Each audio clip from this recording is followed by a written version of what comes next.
Okay, so this is the first of 4 shows in Ohio to close out the tour. How excited are you? Oh, I'm so fucking happy. I wish I had actually slept so I could have like some, like some not alcohol and weed fueled energy, but like, like I'm like fucking.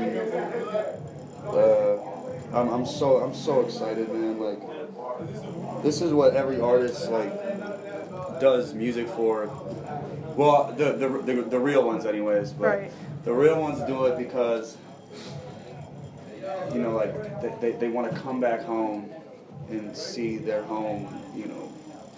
Be proud. Be proud. It's like if you fucking win a championship. You know what I mean? It's kind of how I feel. I've been playing all year at all these away games, and I'm ready to come home and slam fucking dunk. Do you have anything special planned for Cleveland, your final show? I mean, outside of just like a priceless vibe, meaning like, how you can look at an artist when he goes on stage and be like, holy shit, man, you could tell he wants to be here. Like, he looks so happy. You know what I mean? Like, outside of that, like, nah, I don't want anyone to go expecting anything other than just great music and just to be able to feel that feeling, you know what I mean? And that's a priceless feeling. I love my city so much that it just, like, it bleeds out, man. Like, you're not going to have a choice but to smile with me when I step on stage. I'm going to be so fucking proud. I haven't performed in Cleveland outside of my festival that we do, but I haven't performed there since my album release. The day my album came out, you know what I mean? That's 2 fucking years. It's gonna be cool. It's more than 2 years. So you moved around a lot as a kid. In what ways do you find that Cleveland is more of a home compared to other places you lived? Well, I became the years that I was becoming a man were spent in Cleveland. You know what I mean? Like the important years. Like those are the years that I spent there were the years that you get your first job. You fuck your first girl, you get your first fight, you fucking... Well, I got my first fight way before that, actually. But, that's like... I was there during the pivotal era, like, that was the pivotal era of my life, determining what I was going to, what kind of man I was going to be, so... Okay, and where did you develop your stage name, Machine Gun Kelly? A homie gave it to me because I used to just rap fast as fuck. Right, you've undoubtedly become an idol for a lot of people. Thank you. Do you feel that makes you more conscious about your work? Very much so. You can't be corny or come out with anything corny when you have, when someone has your face tattooed on their body, which is, a lot of people. How do you feel like when people do stuff like that? I feel honored, but the pressure is insane, especially when I'm such a young artist and I have so much room for error. But it's so cool because that's the most punk rock part of it all, is that we don't know what the fuck's gonna happen, and like, if I'm the person that we all think I am, like, I'm gonna beat any adversity and go through and overcome whatever stereotype or bullshit is being said about me, and I'm gonna become like, the reason why they got that on their body will all make sense in the end, you know what I mean? People, like, hopefully 50 years from now we'll be talking about this shit like, our generation talks about Aerosmith or something like that. What's the most memorable fan tattoo that you remember? Obviously the first Lace Up tattoo was mind-blowing. I'm still friends with that person to this day.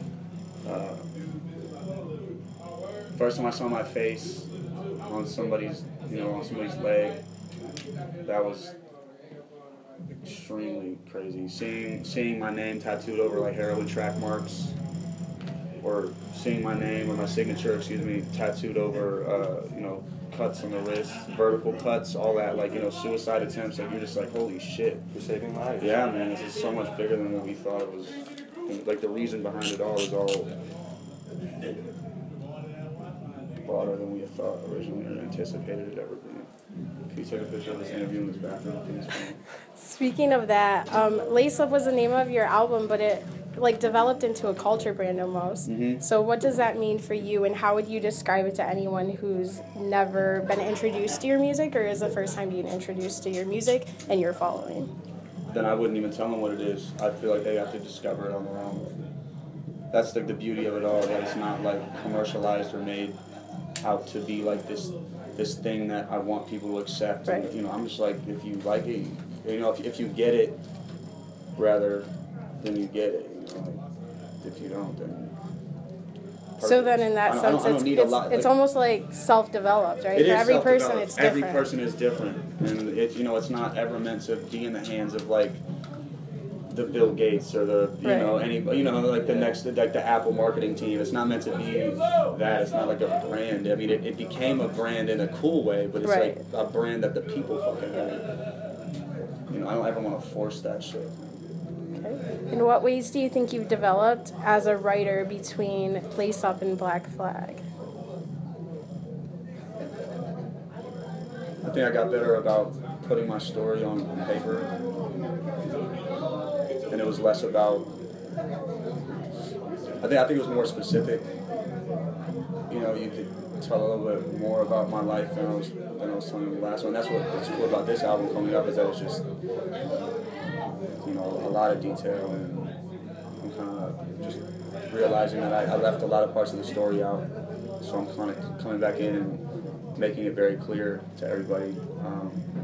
You'll see on stage tonight, I'm going to premiere a new video with the first single from my album. Oh, that's awesome. And it's like, and it's cool because I take them to like the old houses that we all met at and grew up at, and I'm just kind of like filling in the voids that if you have a question about, you know, well, where exactly in Cleveland are you from? Where was all this going on at? Like I lay it out there and I show it, you know. Do you think that clear image? I didn't really answer your last question. I'm sorry. No, it's okay. You know. No, I understand.